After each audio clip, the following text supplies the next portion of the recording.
Are you someone who is in Christ? The Bible uses this language a lot of in Christ.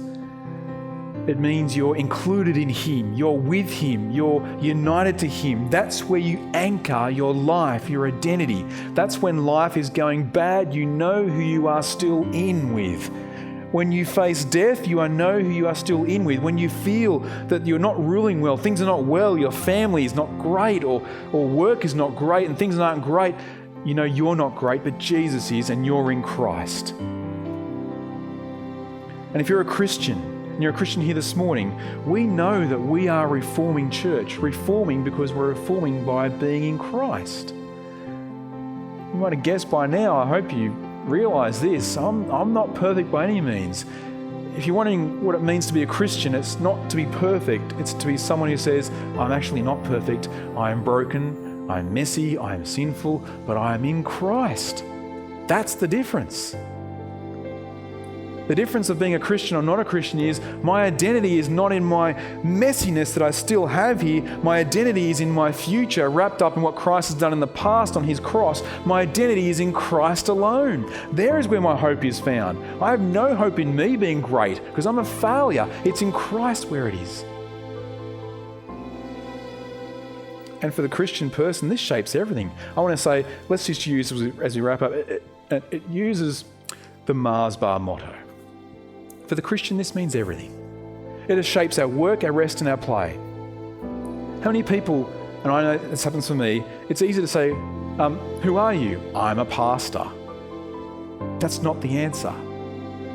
That's not, I'm a pastor. I happen to serve as a pastor. Me, I'm a Christian. I'm in Christ. Who are you? Well, I'm just a cleaner. You're not just a cleaner. You're not shaped by, you're not identified by what you do, you are shaped by who you are. You're in Christ. It shapes your work, it shapes your family. I know easily in our generation, in our world it's crazy. It's almost, for people to be met who are single, our world can't almost cope with that. What, you're single? How could you be still single? Aren't you, hooking up with someone, dating with someone? We can't cope with the idea of someone being content in their singleness. And society has limited categories for that. We must be with someone. If you're single, it's not who you are. You happen to be single. You can be content. You are in Christ, Christian. That's your identity.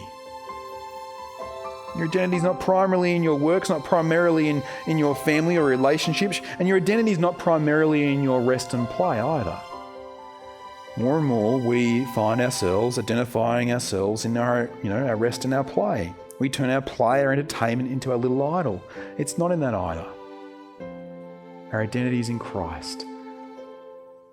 So therefore, last question is, who are you? Is your identity in Christ? If you're not a believer here this morning, you haven't been yet. You've been thinking about who Jesus is, what Christianity is about. The gospel means good news. The good news is you don't have to find and struggle and fail at finding your identity in anything else. If you do, you will fail at it and you'll realise you're not great, but the great news is go to Jesus. For in Jesus you find your identity. In Jesus, in Christ alone, you find out who you are. You find out why you're a human, but you also find out why God is mindful of humans, why we have meaning and value in Him. You also find out something more in Christ. You find out that you're saved and truly human forever in Him. You see, it's almost audacious to say, isn't it? But if you think about it, if God made the whole universe and He made us and He's mindful of us, what's His purpose for us? What does it mean to be truly human? It means to be truly His. To come back to God. To find your identity in Christ forever. To find it in Christ alone.